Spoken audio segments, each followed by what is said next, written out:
ಇನ್ನು ಬಸನಗೌಡ ಪಾಟೀಲ್ ಯತ್ನಾಳ್ಗೆ ಸಮಾಜದಲ್ಲಿ ಮರ್ಯಾದೆಯೇ ಇಲ್ಲವಾಗಿದೆ. ವಿಜಯಪುರ ಬಿಜೆಪಿ ಸಂಸದ ರಮೇಶ್ ಜಿಗಜಿಣಗಿ ತಿರುಗೇಟು ಕೊಟ್ಟಿದ್ದಾರೆ. ಬಸನಗೌಡ ಪಾಟೀಲ್ ಯತ್ನಾಳ್ಗೆ ಸೊಸೈಟಿಯಲ್ಲಿ ಮರ್ಯಾದೆ ಇಲ್ಲ. ವಿಜಯಪುರ ಬಿಜೆಪಿ ಸಂಸದ ರಮೇಶ್ ಜಿಗಜಿಣಗಿ ಈ ಹೇಳಿಕೆಯನ್ನ ಕೊಟ್ಟಿರುವಂತಹದ್ದು. ಸ್ವಪಕ್ಷದ ನಾಯಕ ಉಚ್ಚಾಟಿಸಲ್ಪಟ್ಟ ಶಾಸಕರಿಗೆ ಈ ತರಹದ ತಿರುಗೇಟು. ಯತ್ನಾಳ್ ಅವರನ್ನ ಪಕ್ಷದಿಂದ ಉಚ್ಚಾಟನೆ ಮಾಡಲಾಗಿದೆ. ಯತ್ನಾಳ್ ಉಚ್ಚಾಟನೆ ಮುಗಿದು ಹೋದ ಅಧ್ಯಾಯ.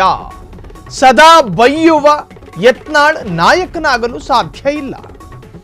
ಬಯಸಿಕೊಂಡವನೇ ನಾಯಕನಾಗಲು ಸಾಧ್ಯ ಅಂತೇಳಿ ಶಾಸಕರಾಗುವ ಮೊದಲು ಯತ್ನಾಳ್ಗೆ ಯಾವ ಅನುಭವ ಇತ್ತು?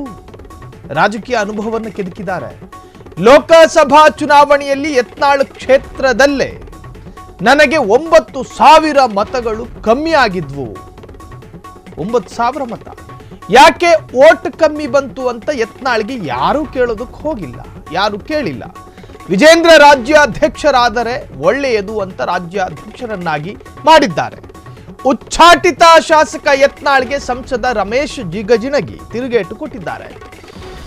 ಯತ್ನಾಳ್ಗೆ ತನ್ನ ಸಮುದಾಯದಲ್ಲೂ ಮರ್ಯಾದೆ ಇಲ್ಲ, ಸಮಾಜದಲ್ಲೂ ಮರ್ಯಾದೆ ಇಲ್ಲ. ಸದಾ ಕಾಲ ಗಂಟ್ಲಿಗೆ ಮತ್ತು ನಾಲಿಗೆಗೆ ಫಿಲ್ಟರ್ ಇಲ್ಲದೆ ಅಕ್ಷರಗಳನ್ನು ಪ್ರಯೋಗ ಮಾಡ್ತಾರೆ.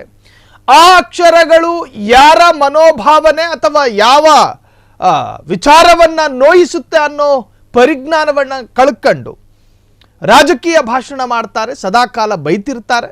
ಹಾಗಾಗಿ ಅವರಿಗೆ ಸಮಾಜದಲ್ಲಿ ಬೆಲೆ ಇಲ್ಲ. ಅದೇ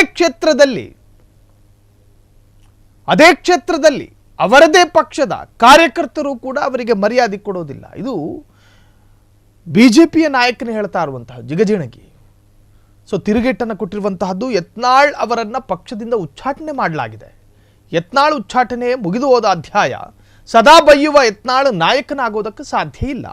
ಬಯಸಿಕೊಂಡವನೇ ನಾಯಕನಾಗಲು ಸಾಧ್ಯ ಅಂತೇಳಿ ಈಗ ಹೇಳಿರುವಂತಹದ್ದು.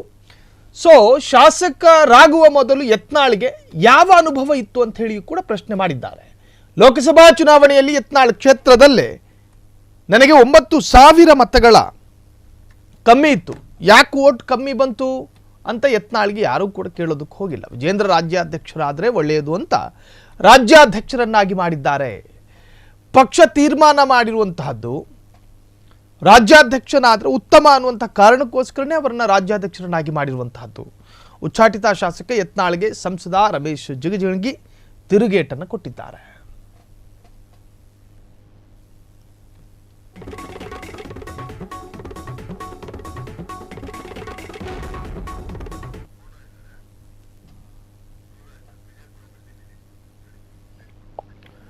ಈ ಬಗ್ಗೆ ಹೆಚ್ಚಿನ ಮಾಹಿತಿ ಕೊಡೋದಕ್ಕೆ ನಮ್ಮ ಪ್ರತಿನಿಧಿ ಗುರುರಾಜ್ ಈಗ ವಿಜಯಪುರದಿಂದ ನೇರವಾಗಿ ಫೋನ್ ಸಂಪರ್ಕದಲ್ಲಿದ್ದಾರೆ.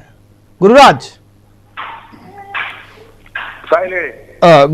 ಈಗ ಯತ್ನಾಳ್ ವಿರುದ್ಧ ತಿರುಗೇಟು ಕೊಟ್ಟಿರುವಂತಹದ್ದು ಕಾಂಗ್ರೆಸ್ ಪಕ್ಷದ ನಾಯಕರಲ್ಲ, ಸ್ವಪಕ್ಷದ ಮುಖಂಡನೇ ಈ ತರಹದ ಮಾತನಾಡಿದ್ದಾರೆ. ಒಂದು ಕಡೆ ತನ್ನ ಸಮುದಾಯ ಜೊತೆಗೆ ಇಡೀ ಸಮಾಜ ತಿರುಗಿ ಬಿದ್ದ ಈ ಕ್ಷಣದಲ್ಲಿ ಸ್ವಪಕ್ಷದ ನಾಯಕನ ಈ ಮಾತನ್ನ ಹೆಂಗ್ ದಹಿಸಿಕೊಳ್ತಾರೆ ಅಂತ ಯತ್ನಾಳ್. ಸಾಹಿಲ್, ಏನು ಅಂತಂದ್ರೆ ಬಸನಗೌಡ ಪಾಟೀಲ್ ಯತ್ನಾಳ್ ಸ್ವಪಕ್ಷ ಆಗ್ಲಿ ವಿಪಕ್ಷ ಆಗ್ಲಿ ಯಾರನ್ನು ಕೂಡ ಬಿಟ್ಟಿಲ್ಲ. ಯಾರನ್ನು ಕೂಡ ಅವರು ಏನಂದ್ರೆ ಮಾತನಾಡುವ ಬರದಲ್ಲಿ ಎಲ್ಲರನ್ನೂ ಕೂಡ ಅವರು ಟೀಕಿಸಿದ್ದಾರೆ, ಎಲ್ಲರನ್ನೂ ಕೂಡ ಪ್ರಶ್ನಿಸಿದ್ದಾರೆ. ಜೊತೆಗೆ ಬಿಜೆಪಿಯ ರಾಜ್ಯಾಧ್ಯಕ್ಷ ಮತ್ತು ಬಿಜೆಪಿಯ ಏನು ಯಡಿಯೂರಪ್ಪನವ್ರನ್ನು ಕೂಡ ಅವ್ರು ಬಿಟ್ಟಿಲ್ಲ. ಹಾಗಾಗಿ ಈ MP ಅಂತಂದ್ರೆ ವಿಜಯಪುರದ ಸಂಸದರಾಗಿರ್ತಕ್ಕಂಥ ರಮೇಶ್ ಜಿಗಜಿಣಗಿ ಅವರಿಗೆ ಮಾಧ್ಯಮದವರು ನಾವು ಪ್ರಶ್ನೆ ಮಾಡಿದಾಗ ಯತ್ನಾಳ್ ಅವರು ವಾಪಸ್ ಪಕ್ಷಕ್ಕೆ ಬರ್ತಾರ ಹಾಗೆ ಅಂತ ಕೇಳಿದಾಗ ಹೇಳಿದ್ರು ಅವರು ಯಾರನ್ನೂ ಕೂಡ ಬಿಡೋದಿಲ್ಲ. ಮಾತಾಡಿದ್ರೆ ಇವತ್ತು ಮಾತಾಡ್ಸ್ಕೊಂಡವ್ ನಾಯಕ ಆಗ್ತಾನೆ ಹೊರತು ಮಾತಾಡಿದವನು ನಾಯಕ ಆಗಲ್ಲ. ಯಾಕಂತಂದ್ರೆ ಬಸನಗೌಡ ಪಾಟೀಲ್ ಪ್ರತ್ಯೇಕಿಸುವಂತ ವಿಜಯಪುರ ನಗರ ಕ್ಷೇತ್ರದಲ್ಲಿ 9,000 ಮತಗಳು ಜಿಗಜಿಣಗಿ ಅವರಿಗೆ ಕಡಿಮೆ ಬಿದ್ದಿದ್ದಾವೆ. ಅಂದ್ರೆ ಒಬ್ಬ ಬಿಜೆಪಿಯ ಶಾಸಕನಾಗಿ ಬಿಜೆಪಿಯ ಸಂಸದನಿಗೆ ಮತ ಕೊಡಲಾರದಷ್ಟು ಇವರು ನಾಯಕರಾಗಿದ್ದಾರೆ. ಅಂತ ಸಂದರ್ಭದಲ್ಲಿ ಏನ್ ಹೇಳಕ್ಕಾಗತ್ತೆ ಅವ್ರಿಗೆ ಅವ್ರ ಇನ್ನು ವಾಪಸ್ ಕರ್ಸ್ಕೊಳ್ಳುವಂತ ಪ್ರಶ್ನೆನೂ ಇಲ್ಲ. ವಾಪಸ್ ಕರ್ಸ್ಕೊಳ್ಳೋದು ಬಿಡೋದು ನನ್ನ ಕೈಲೂ ಇಲ್ಲ ಅಂತ ಜಿಗಜಿಣಗಿ ಹೇಳಿದ್ದಾರೆ. ಜೊತೆಗೆ ಏನಂತಂದ್ರೆ ಬಸನಗೌಡ ಪಾಟೀಲ್ ಯತ್ನಾಳ್ ಅವರಿಗೂ ಮತ್ತು ಜಿಗಜಿಣಗಿ ಅವರಿಗೂ ಮೊದಲಿಂದನೂ ಕೂಡ ಅದು ಈ ವಿಜಯಪುರ ಜಿಲ್ಲೆಯ ಒಂದು ನಾವು ರಾಜಕಾರಣವನ್ನ ನೋಡ್ತಾ ಇದ್ರೆ ಅದು ಮೊದಲಿಂದ ಕೂಡ ಅಷ್ಟು ಕಷ್ಟ ಇದೆ ಅಂತಾನೆ ಹೇಳ್ಬೋದು. ಯಾಕಂದ್ರೆ ಅವರು ಚುನಾವಣೆ ಪ್ರಚಾರದಲ್ಲಿ ಆಗಿರ್ಬೋದು, ಬೇರೆ ಸಂದರ್ಭದಲ್ಲಿ ಆಗಿರ್ಬೋದು, ಅವರ ಸ್ವತಃ ಪಕ್ಷದ ಕಾರ್ಯಕ್ರಮಗಳಿಗೆ ಯತ್ನಾಳ್ ಅವರು ಗೈರಾಗ್ತಾ ಇದ್ರು. ಸ್ವತಃ ಪಕ್ಷ ಬಿಜೆಪಿ ಪಕ್ಷದ ಏನೇ ಕಾರ್ಯಕ್ರಮಗಳಿದ್ರು ಗೈರಾಗ್ತಾ ಇದ್ರು. ಇತ್ತೀಚೆಗೆ ಅವರು ಪಕ್ಷದ ಕಾರ್ಯಕ್ರಮ ಬರ್ತಾ ಇದ್ರು.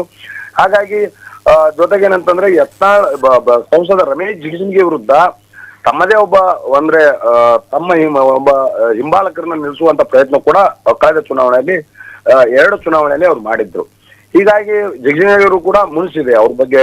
ಯಾಕಂತಂದ್ರೆ ಒಬ್ಬ ಪಕ್ಷದ ಶಾಸಕರಾಗಿ ಪಕ್ಷದ ಸಂಸತ್ ಸ್ಥಾನಕ್ಕೆ ನಾನು ನಿಂತಿರುವಾಗ ಇವರು ಪ್ರಚಾರ ಮಾಡದೇ ಇದ್ರು ಚಿಂತೆ ಇಲ್ಲ, ಆದ್ರೆ ಅಪಪ್ರಚಾರ ಮಾಡಿದ್ರು ಅಂತ ಕೂಡ ಜಿಗಜಿಣಗಿ ಅವರ ಮನಸ್ಸಿನಲ್ಲಿ ಇದೆ. ಸಾಹಿಲ್, ಥ್ಯಾಂಕ್ ಯು ಗುರುರಾಜ್ ತಮ್ಮೆಲ್ಲ ಡೀಟೇಲ್ಸ್ಗೆ. ಒಟ್ಟಾರೆ ಸ್ವಪಕ್ಷದ ನಾಯಕರ ಆಕ್ರೋಶಕ್ಕೂ ಕೂಡ, ಸ್ವಪಕ್ಷದ ನಾಯಕರ ಅಸಮಾಧಾನಕ್ಕೂ ಕೂಡ ಕಾರಣ ಆಗ್ತಾ ಇದ್ದಾರೆ.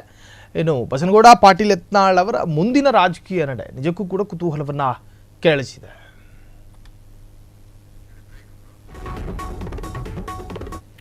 ಕ್ಷಣ ಕ್ಷಣದ ಸುದ್ದಿಗಳಿಗಾಗಿ ಫ್ರೀಡಂ ಟಿವಿ ಸಬ್ಸ್ಕ್ರೈಬ್ ಮಾಡಿ, ಲೈಕ್ ಮಾಡಿ ಹಾಗೂ ಫಾಲೋ ಮಾಡಿ. ಹೊಸ ಸುದ್ದಿಗಳ ನೋಟಿಫಿಕೇಶನ್ಗಾಗಿ ಬೆಲ್ ಐಕಾನ್ ಮೇಲೆ ಕ್ಲಿಕ್ ಮಾಡಿ.